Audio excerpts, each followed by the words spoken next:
प्यारे दोस्तों, आज की इस वीडियो में हम आपको सुनाने वाले हैं सूरह अल मुल्क और सूरह अल वाक़िया की खूबसूरत और सुकून भरी तिलावत। सूरह अल मुल्क एक बहुत ही बरकत वाली सूरह है और हदीस मुबारक के मुताबिक ये अज़ाब क़ब्र से हिफाजत का जरिया बनती है, जबकि सूरह अल वाक़िया रिस्क में बरकत, घरेलू सुकून और जिंदगी में आसानियों के लिए बड़ी फजीलत वाली सूरह मानी जाती है। अगर आप चाहते हैं कि आपके घर, दुकान और कारोबार में बरकत हो, दिल को सुकून मिले और जिंदगी में आसानियां आए, तो इस मुबारक तिलावत को मुकम्मल जरूर सुने। अल्लाह ताला हमें कुरान पाक से सच्ची मोहब्बत करने, हमेशा उससे जुड़े रहने, उसे समझने और उस पर अमल करने की तौफीक अता फरमाए। आमीन या रब्बुल आलमीन। बिस्मिल्लाहिर्रहमानिर्रहीम।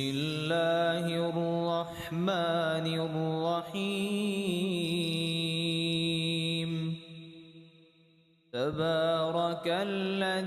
बियदिहिल मुल्कु व हुवा अला कुल्लि शैइन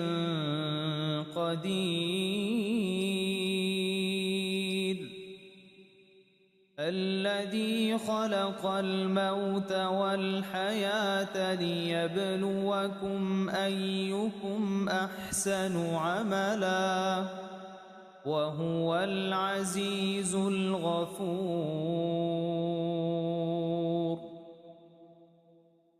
الذي خلق 7 سماوات طباقا ما ترى في خلق الرحمن من تفاوت فارجع البصر هل ترى من فطور ثم ارجع البصر كرتين ينقلب إليك البصر خاسئا وهو حسير. ولقد زينا السماء الدنيا بمصابيح وجعلناها رجوما للشياطين وأعتدنا لهم عذاب السعير. وللذين كفروا بربهم عذاب جهنم وبئس المصير. إذا ألقوا فيها سمعوا لها شهيقا وهي تفور تكاد تميز من الغيظ كلما ألقي فيها فوج سألهم خزنتها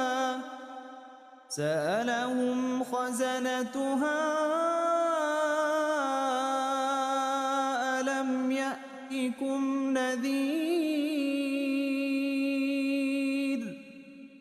قالوا بلى قد جاءنا نذير فكذبنا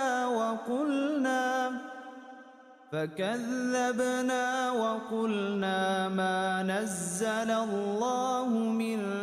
شيء إن أنتم إلا في ضلال كبير. وقالوا لو كنا نسمع أو نعقل ما كنا في أصحاب السعير. فاعترفوا بذنبهم فسحقا لأصحاب السعير.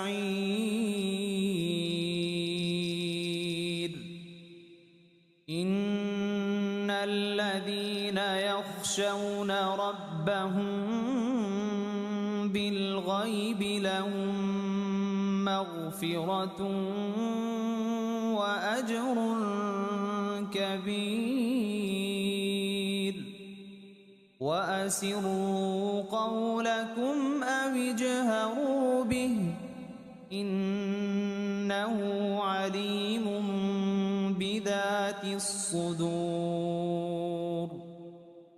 ألا يعلم من خلق وهو اللطيف الخبير هو الذي جعل لكم الأرض ذلولا فامشوا في مناكبها وكلوا من رزقه وإليه النشور أأمنتم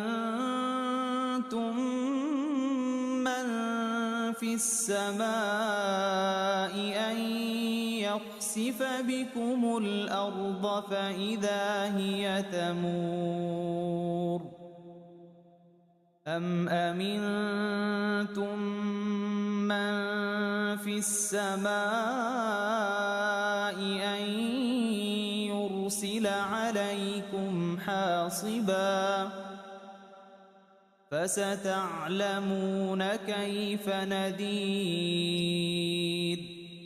ولقد كذب الذين من قبلهم فكيف كان نكير أولم يروا إلى الطير فوقهم صافات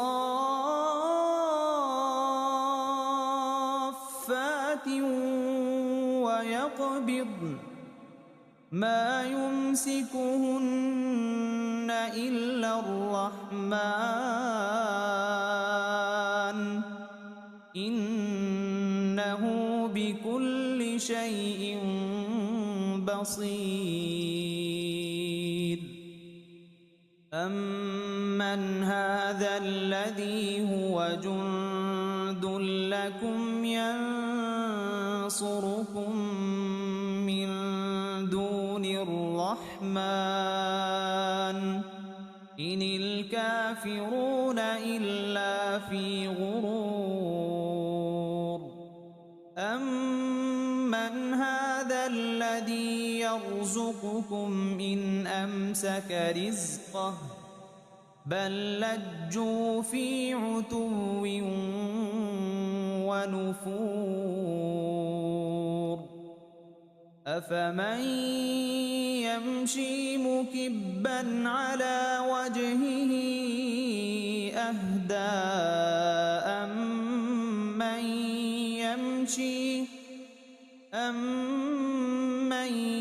يمشي سويا على صراط مستقيم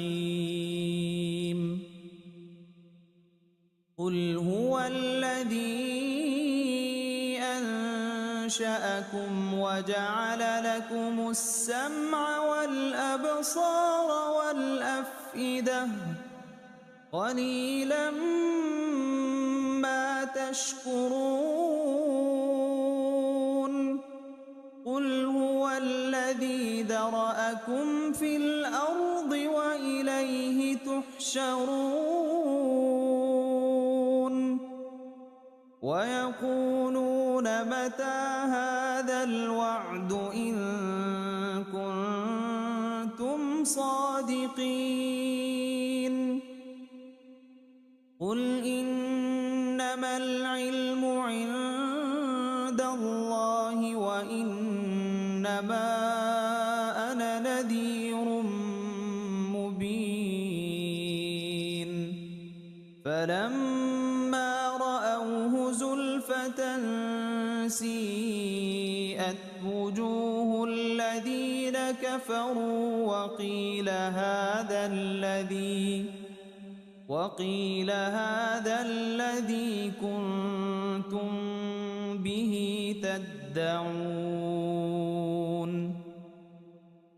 قل أرأيتم إن أهلكني الله ومن معي أو رحمنا فمن يجير الكافرين من عذاب أليم قل هو الرحمن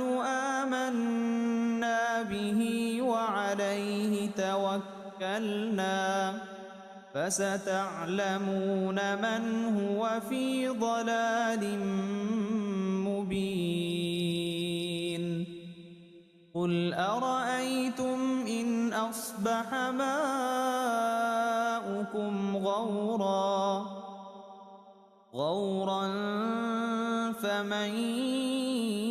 يأتيكم بماء معين بسم الله الرحمن الرحيم إذا وقعت الواقعة ليس لوقعتها كاذبة خافضة رافعة إذا رجت الأرض رجا وبست الجبال بسا فكانت هباء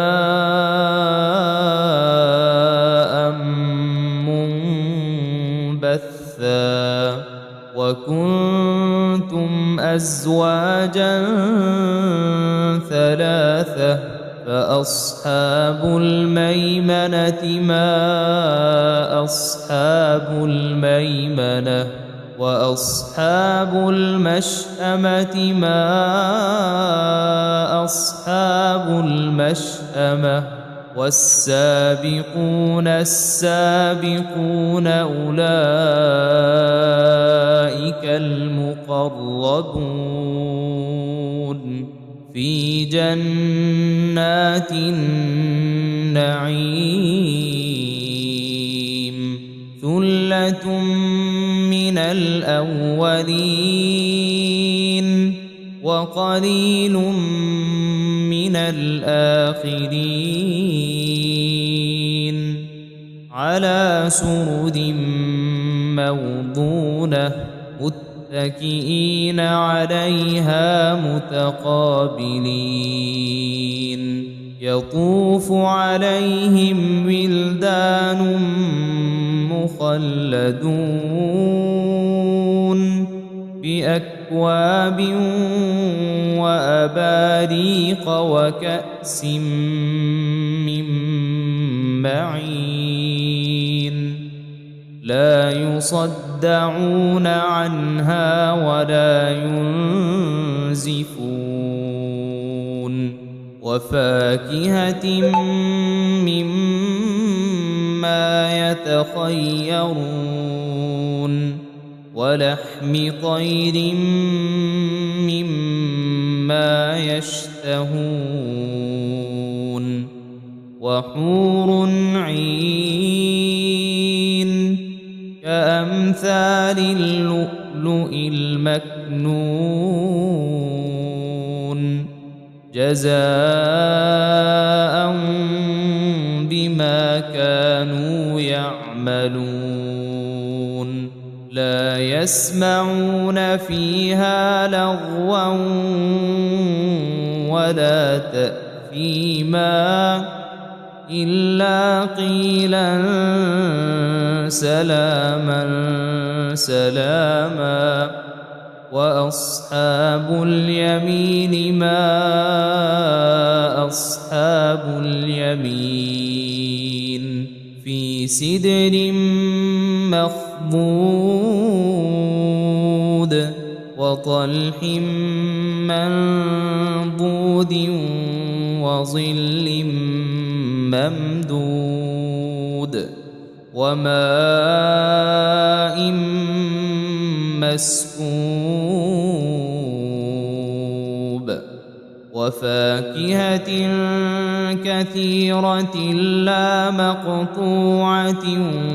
ولا ممنوعة وفرش مرفوعة إنا أنشأناهن إن شاء فجعلناهن أبكارا عربا أترابا لأصحاب اليمين ثلة من الأولين وثلة من الآخرين وأصحاب الشمال ما أصحاب الشمال في سموم وحميم وظل من يحموم لا بارد ولا كريم إنهم كانوا قبل ذلك مترفين وكانوا يصرون على الحنث العظيم وكانوا يقولون أإذا متنا وكنا ترابا وعظاما أإنا لمبعوثون أو آباؤنا الأولون قل إن الأولين والآخرين لمجموعون إلى ميقات يوم معلوم ثم إنكم أيها الضالون المكذبون لآكلون من شجر من زقوم فمالئون منها البطون فشاربون عليه من الحميم فشاربون شرب الهيم هذا نزلهم يوم الدين نحن خلقناكم فلولا تصدقون أفرأيتم ما تمنون أأنتم تخلقونه أم نحن الخالقون نحن قدرنا بينكم الموت وما نحن بمسبوقين على أن نبدل أمثالكم وننشئكم فيما لا تعلمون ولقد علمتم النشأة الأولى فلولا تذكرون أفرأيتم ما تحرثون أأنتم تزرعونه أم نحن الزارعون لو نشاء لجعلناه حطاما فظلتم تفكهون إنا لمغرمون بل نحن محرومون أفرأيتم الماء الذي تشربون أأنتم أنزلتموه من المزن أم نحن المنزلون لو نشاء جعلناه أجاجا فلولا تشكرون أفرأيتم النار التي تورون أأنتم أنشأتم لكم شجرتها أم نحن المنشئون نحن جعلناها تذكرة ومتاعا للمقوين فسبح باسم ربك العظيم فلا أقسم بمواقع النجوم وإنه لقسم لو تعلمون عظيم إنه لقرآن كريم في كتاب مكنون لا يمسه إلا المطهرون تنزيل من رب العالمين أفبهذا الحديث أنتم مدهنون وتجعلون رزقكم أنكم تكذبون فلولا إذا بلغت الحلقوم وأنتم حينئذ تنظرون ونحن أقرب إليه منكم ولكن لا تبصرون فلولا إن